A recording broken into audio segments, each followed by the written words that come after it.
What aspects of a woman's life are most men unaware of? When you're on your period and stand up after sitting for a long time, only to feel a massive gush of blood exit your vag, it's very hard to maintain a nonchalant facial expression when internally you're thinking, mother of God, please don't overflow before I can find a toilet.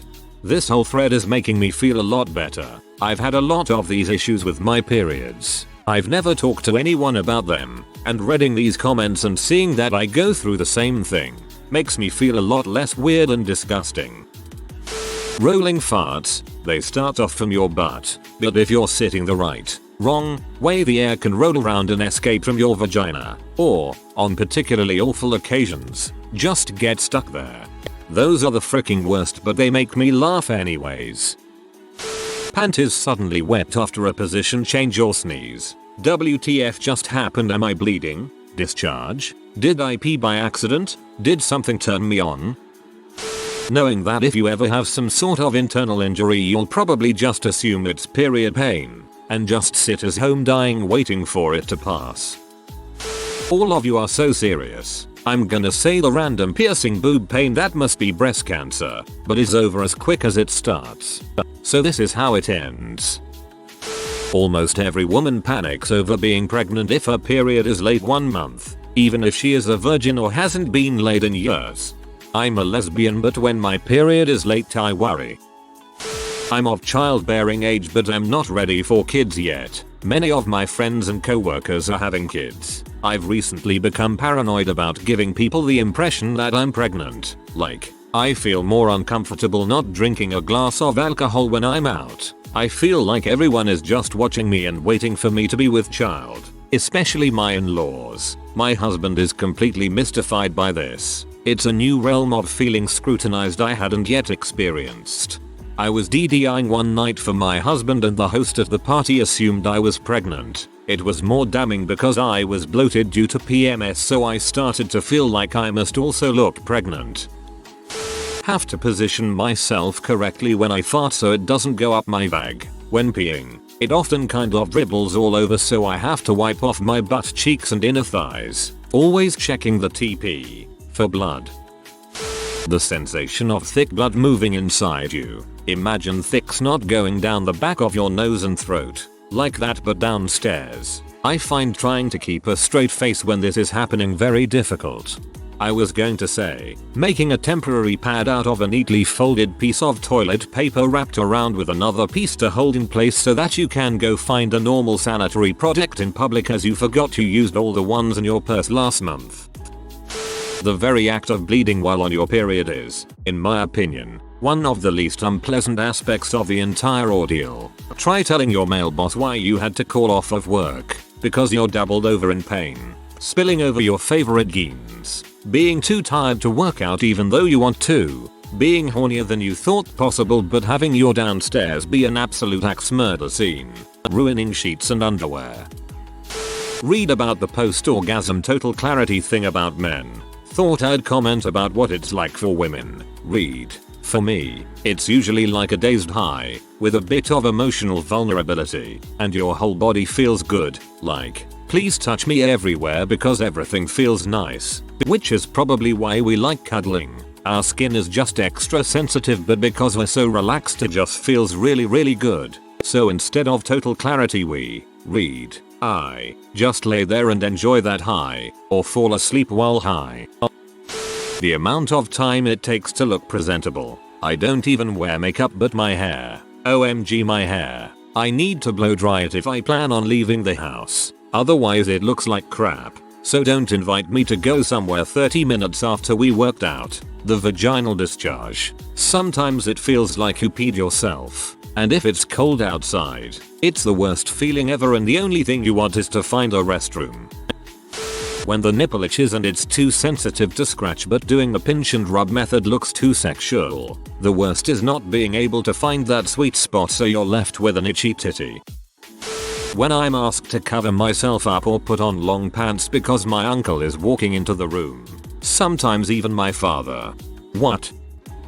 Sometimes, we honestly aren't trying to lead guys on. Like, I am mutual friends of two people in this kind of situation. The guy thinks the girl is trying to lead him on, because she likes to crack jokes on him and enjoys talking with him. Everyone knows she has a boyfriend, and I know perfectly well that she acts that way around almost everyone. She's not trying to be a tease, it's just her personality, but he and a few of his friends are convinced she's trying to let him on. I'm sure it's happened to other girls too. The struggle of when to casually mention you have a boyfriend. Too early and you look conceited, too late and you're tease colon. How debilitating periods can be. I'm lucky that I get off pretty easy when it comes to periods. But I've had days where I physically couldn't get out of bed because of hormonal migraines. I've had 7 days straight where I've woken up with a headache. I also get canker sores during my period, which makes eating hard, even though I get really hungry. The worst is that every birth control has made my period unpredictable and made my symptoms worse. But I'd rather not have babies, so yeah. Oh god, and the crosstalk between the uterus and the intestine. Constantly going from constipated to diarrhea and back. It's unpleasant. Telling us how much you're enjoying our bodies during sex is a surefire way to have some of the best sex of your life. Men aren't the only ones with performance anxiety, especially with the ridiculous mass media portrayals of how women are in bed. We often overthink it and it makes us stiff. For lack of a better word, tell us in your way how pleasured you are and watch Cully come out. Dong pics are not a turn on to a lot of us. What men think women see, a powerful beastly snake that will seduce his mate into wetting her panties. What we actually see, fat stubbly fingers with chewed up nails clenching a tiny prawn dong in a sea of coarse, overgrown pubic hair. Possibly in the background we get some hairy feet action with crusty, overgrown, yellow toenails. How frustrating it is to be told that you're just paranoid for taking extra precautions to avoid being harassed, but also being told that it's your fault for not taking extra precautions if you are harassed. Smiling more. No, I cannot smile all the time, just because you think so. Yes, I have a resting bee face. No, it's not a look of contempt. Resting is the key word here. My face is taking a vacation. The postpartum period, time after having a baby, is not, I repeat, not a freaking vacation. So stop referring to it as such. If you think it's a freaking vacation or relaxing few weeks off, you're an idiot. If it was a vaginally delivery, everything is swollen. I'm talking 2 hunks of prime rib smashed together and maybe a few stitches thrown in for good measure. Oh yes, and hemorrhoids. Sitting on ice packs is like freaking heaven. Peeing is painful and pooping is downright terrifying. Peri bottles are amazing. Basically a ketchup squirt bottle you fill with water and use it to express water onto your vagina while you pee so it doesn't burn like a mofo. C-section. Well, having your intestines moved about to pull a human from your body is no walk in the park either. The muscles are sore, the incision hurts, then burns, then itches. All the while, people wonder why you can't stand up straight. If you breastfeed, there's a whole new set of fun. Blistered and bleeding nipples, powerful letdown, and days where the kiddo needs to nurse constantly make you feel completely crazy. Then there's the hormones. The body changes over an incredible amount of hormones during this time. Expel the baby, make the milk, tighten the uterus back down, engage in bonding. This causes an insane emotional roller coaster and some super fun acne that won't go away no matter what. Plus, the sleep deprivation. Yes, this hits dads too and it's hard on both. But when your body has just been through a heck and is literally still healing, it can make you tip over the edge. Bottom line, it's not a vacation. The US is freaking stupid in acting like 6-12 week is merciful. That it's kind of hurtful when you only want to be friends because you're interested in us, attracted to us. There's this whole awful, isolating barrier if we're already in a relationship, or if, God forbid, we're just not interested in you in that way. It makes me feel like my only worth to males is how cute I am, how my qualities are conducive to your fantasies. The girlfriend zone, when a guy is only friends with you in hopes to date you, and you just want a platonic relationship. As a normal, feminine woman who is married with kids, it is constantly assumed that I am some hapless housewife who is just taken care of by my husband. Well, frick all of you, I'm the one doing all the research. doing the taxes, getting us into real estate investing, etc. My husband and I make almost exactly the same salary. I was interested in purchasing a duplex in a neighborhood I don't have much experience in, and asked a friend to talk to another girl she knows who owns property somewhere. They said, and I quote, have her husband call my husband, not have Clost Klepto call the husband, or even them, specifically have my husband call hers. My husband, who doesn't have a clue about this stuff and is probably playing Pokemon right now. Right? That's definitely the best option. All my rage. I would like to piggyback off this comment and say that dealing with salesmen can be ridiculous. Went car shopping one time with a boyfriend and we couldn't get the salesman to talk directly to me, even when they were told the car was mine, being paid for by only me. They kept telling my date all about the features and specs. My so thinks I'm a very rational woman, but what he doesn't know is I'm a total psycho in my head and have to squash those thoughts before they make it out of my mouth. Which means you are a very rational woman. Nice filter you got there. That you have to be feminine to get anywhere in the workplace. Women who don't dress up, don't do make, don't do the woman role of handling birthdays or clean up end up not getting promoted or recognized with their work as much as their peers that do all these things. But on the flip side, if you're too dressed up, made up, or overtly feminine, then you are being unprofessional. Uncontrollable tears. Many men like to think that women cry simply to be manipulative and to be let off easier. Sure, some women might do this, but when I cry, I guarantee I'm trying my hardest not to. When I get very stressed or angry or overwhelmed, my reaction is to cry, and no matter how hard I try, I can't stop it, and it sucks. Angry tears are the absolute worst. I have cried in front of bosses in the past, and it's always awful. That not all women want, or even like, children. Most men and women are unaware of how insensitive they are by assuming, and how hurtful they are by judging. I didn't realize how often I am dismissed and not taken seriously until I observed my boyfriend feeling affronted on the occasion that someone spoke to him in the manner I get spoken to all day, every day. I'm also small and I look young and sweet. People talk to me like I'm a child sometimes, right down to the cloying compliments. I'm actually an incisive personality, to a fault, and I am pretty darn smart, according to standardized tests. But people pat me on the head when I successfully organize a paperclip drawer and I just play along, have to maintain working relationships, don't want to introduce confrontation. Basically, people hesitate before they say no to my boyfriend, but I'm just so non-threatening that people feel super comfortable telling me I'm wrong or I'm not allowed to do something.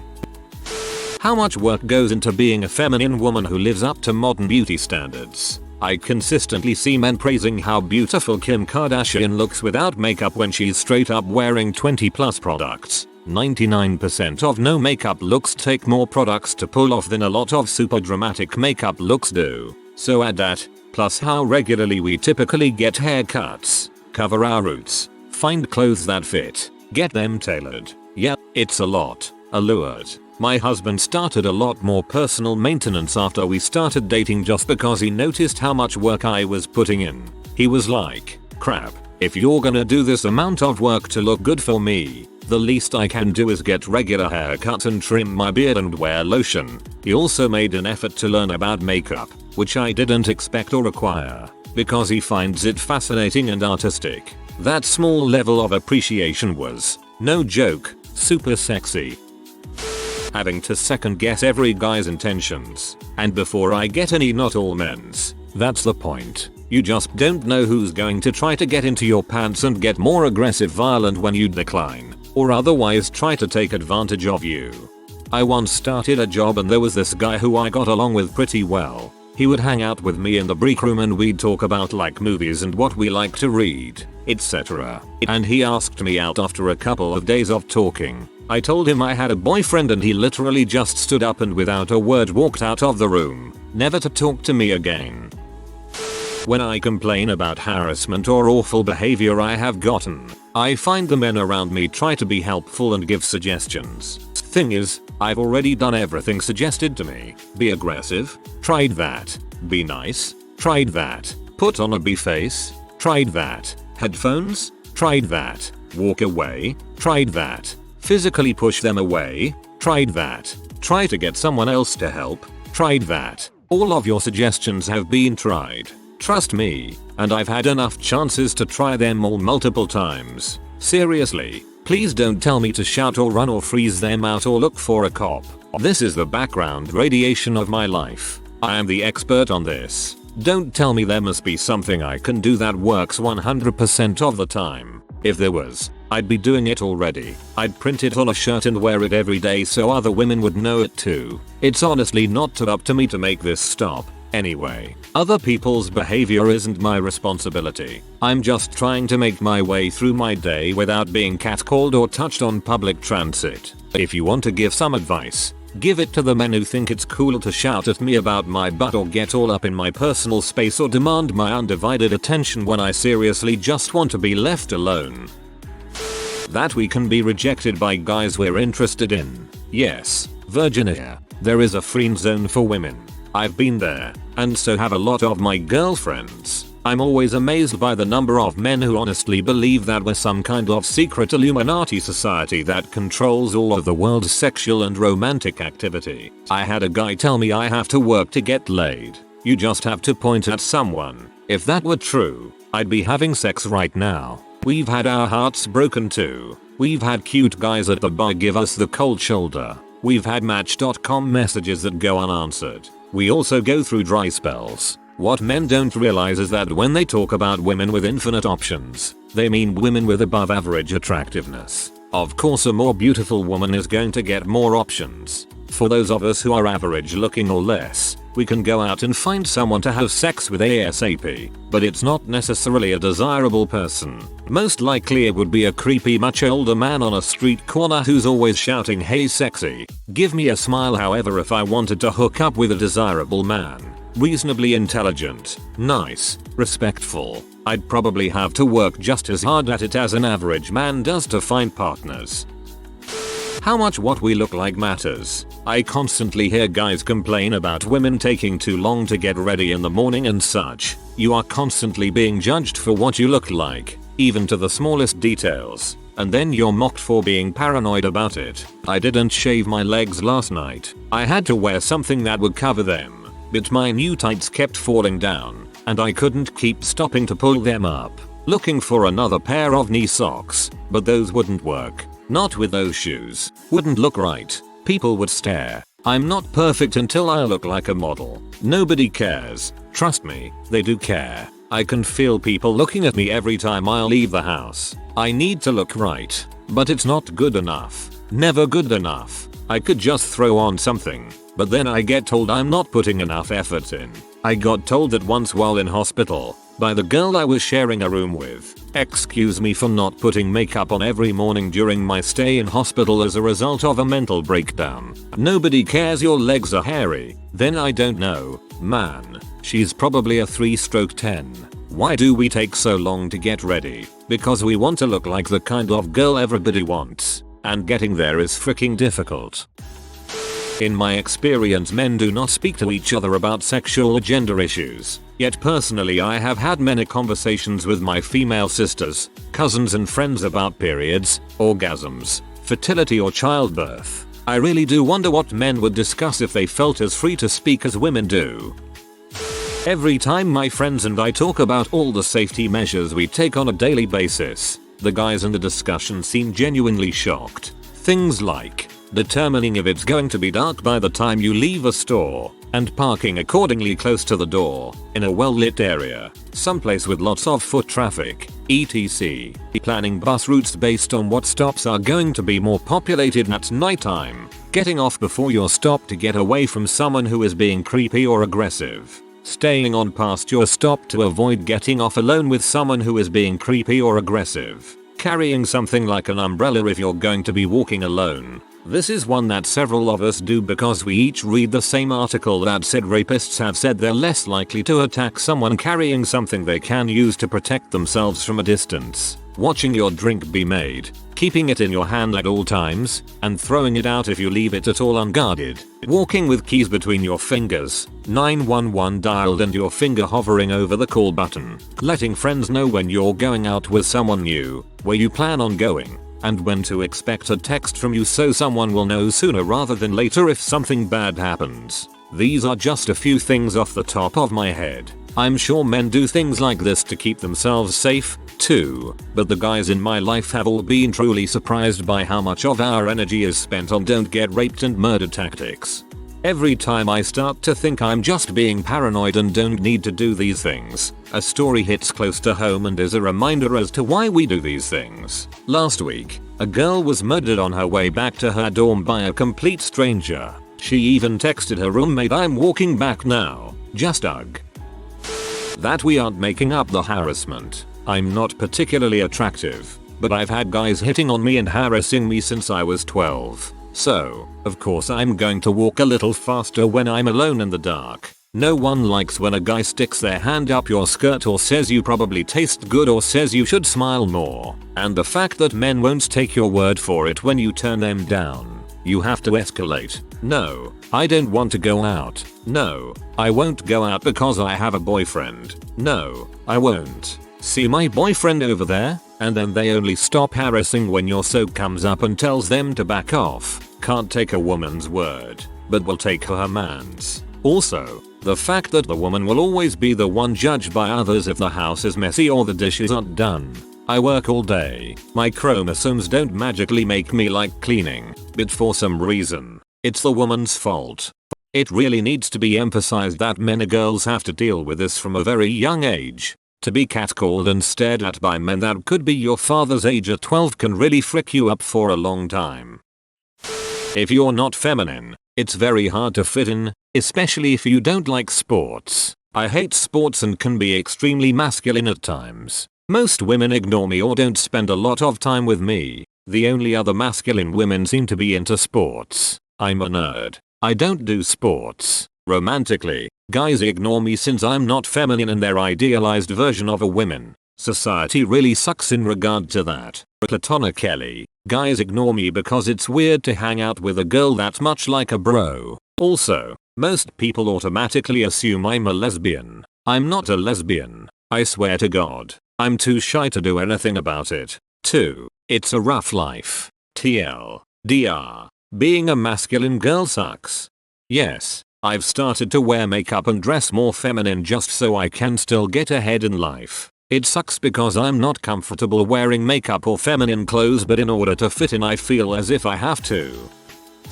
If you are new to the channel, you can subscribe. I publish new videos every day. Until then, check another video.